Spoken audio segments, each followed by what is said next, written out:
Terinspirasi dari bahasan sahabat Sa'ad bin Waqqas tadi, bagaimana jihadnya para wanita saat ini menghadapi faham Syiah. Ya.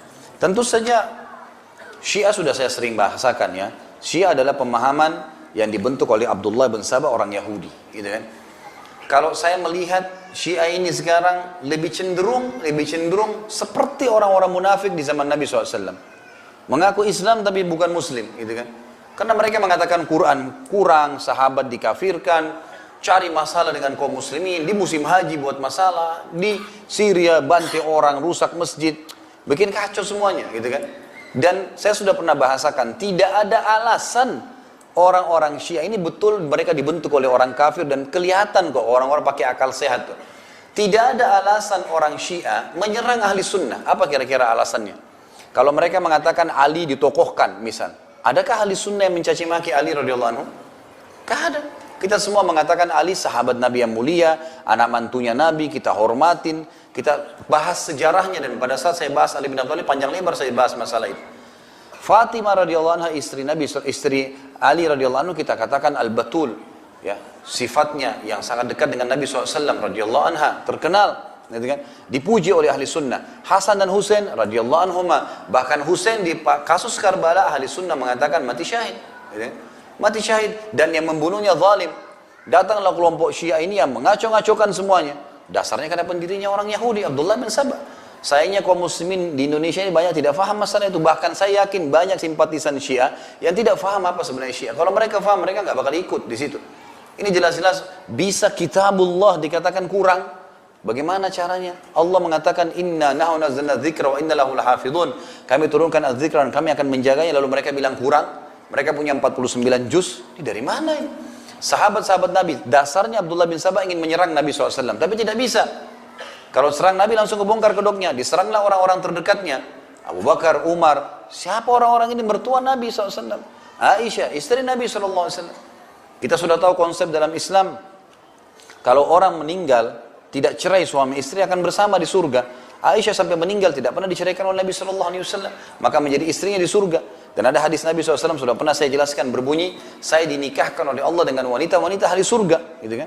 Jadi sudah disebutkan, dan ummahatil mu'minin radhiyallahu anhunna ajma'in. Tapi mereka lakukan hal-hal tersebut, gitu kan. Akhirnya berkembanglah kemana-mana. Tapi tidak pernah ada negara yang ahli sunnah berkuasa mengikuti sunnah Nabi, kayak Indonesia, kayak Saudi, kayak negara-negara Islam yang lain. Ada Syiah di dalam, Syiahnya diganggu. Nggak pernah tuh. Tidak pernah ada dalam sejarah ahli sunnah tuh Syiah diganggu. Tapi kalau Syiah berkuasa pasti membunuh ahli sunnah. Bukan cuma mengganggu ya, membunuh, membantai, merusak masjid. Karena dianggap kafir bagi mereka. Ini bahaya sekali, gitu kan. Jadi memang ini pemahaman yang sudah tidak boleh ada tengah-tengah umat Islam, nggak boleh, gitu kan. Dan jangan terpengaruh mengatakan oh Syiah itu banyak dari mana, gitu. Nggak ada banyaknya, jumlahnya sedikit, cuma tahu menakut-nakuti umat Islam, nggak ada. Salah satu ulama di Saudi kemarin pas diskusi dipertemukan dengan tokoh-tokoh Iran, kemudian saya punya cuplikannya di WhatsApp kebetulan. Kemudian dia bilang, waktu dikatakan bagaimana kalau kita menyatukan dua madhab ini? Kata beliau, dari mana dua madhab? Katanya dua madhab besar. Dari mana besar? Anda di Syiah mengaku besar dari mana? Gitu. Dari berapa jumlah kalian dan di mana? Dan apa pemahaman kalian? Pemahaman apa? Mengatakan Al-Quran kurang, mencaci maki sahabat-sahabat Nabi? Nggak mungkin sefaham dengan kita. Kalau Anda mau, lebih baik disarankan oleh para ulama Sunni, lebih baik Syiah buat agama sendiri. Ngaku agama Syiah, terserah mau buat ibadah apa silahkan. Tapi kalau ngaku Muslim mengatakan Quran kurang, nggak mungkin, gitu kan? Nggak mungkin. Jadi peran kita memang harus memerangi, nggak boleh. Kita perangin dengan dakwah, dengan kita sampaikan, gitu kan? Luruskan pemahaman mereka. Memang begitu, setiap ada kegiatan. Syekh Utsaimin ditanya rahimahullah, kalau seandainya orang-orang Syiah sekarang sudah buka kampus-kampus, punya sekolah, buat seminar-seminar, apa yang kita harus lakukan? Kata beliau, lawan mereka dengan double. Kalau mereka punya seminar satu, kita buat seminar 2, 3. Mereka punya kampus satu, kita buat 3 kampus. Nanti insya Allah masyarakat akan bedain kok itu. Kalau di negara-negara yang memang tidak bisa langsung divonis. Sayangnya Indonesia nggak seperti Malaysia ya. Malaysia langsung hukum pemerintahan. Syiah sesat, nggak boleh ada. Ditangkap kalau ada Syiah tuh di Iran, di Malaysia. Dianggap akan mengancam pemerintahan, dan itu sebenarnya pemikiran yang tepat ya. Memang mereka memang selalu bikin kacau. Begitu ada kekuatan pasti bikin kacau. Berapa banyak mereka pada saat di Madinah itu hari buat masalah, masuk ke kuburan Baqi, mau ngambil mau bongkar kuburannya Aisyah radhiyallahu anha, mau ngambil tanahnya, ribut sama polisi-polisi pada saat itu. Akhirnya jadi masalah, buat masalah. Ini pemahaman yang ngawur gitu. Bahkan sekarang di Iran, mereka buat Ka'bah. Gitu. Ada Ka'bah. Di Iran itu ada 3 Ka'bah. Bukan 1, 2, 3 Ka'bah. Gitu kan. Ada 2 di satu tempat, ada 2 tempat, ada 1 lagi. Saya sempat lihat cuplikan Ka'bahnya, itu sampai ada salah satu tokoh dari Saudi mengatakan, begini saja, daripada kalian buat masalah buat muslimin di musim haji, kan kalian sudah punya Ka'bah di Iran. Udah silakan. Ya tawaf aja di sana daripada buat umat Islam buat masalah, gitu kan. Jadi nggak usah buat masalah, lebih baik buat agama sendirilah. Seperti itu memang mereka buat. Yang di dalam agamanya semua ancaman-ancaman. Bahkan yang aneh sekali, kalau antum lihat cuplikan fatwa-fatwanya mereka, fatwa yang aneh sekali.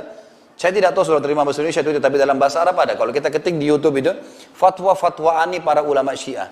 Itu apa ya? Kalau saya bahasakan fatwa lelucon. Gitu. Jadi musim haji, saya lihat salah satu tokohnya mereka mengatakan kalau musim haji ditanya oleh jamaahnya, boleh nggak kita pakai HP? Oh kalau khusus laki-laki dia bilang, itu kalau pakai HP lagi ihram, tidak boleh HP-nya ditempelkan begini di telinga. Kalau begini batal hajinya.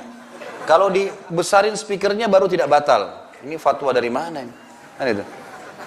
Kelinci dianggap tidak boleh. Ini itu aneh-aneh. Tapi dalam bahasa Arab memang ya. Saya tidak tahu, mudah-mudahan satu waktu ada teman-teman yang terjemahkan bahasa Indonesia dan didatangkan cuplikannya. Biar orang-orang Syiah di Indonesia pun faham. Mereka nggak faham tuh. Fatwa-fatwa di sana tuh aneh-aneh gitu. Ya, aneh-aneh. Bagaimana dengan tokoh-tokoh yang mereka tokohkan, dari mana asalnya, apa sejarah hidupnya, semua kalau ditahu itu mereka tidak bakal ikut. Teman-teman sekalian, semoga Allah berikan hidayah. Apalagi di Indonesia ini memang kita sangat subur ya.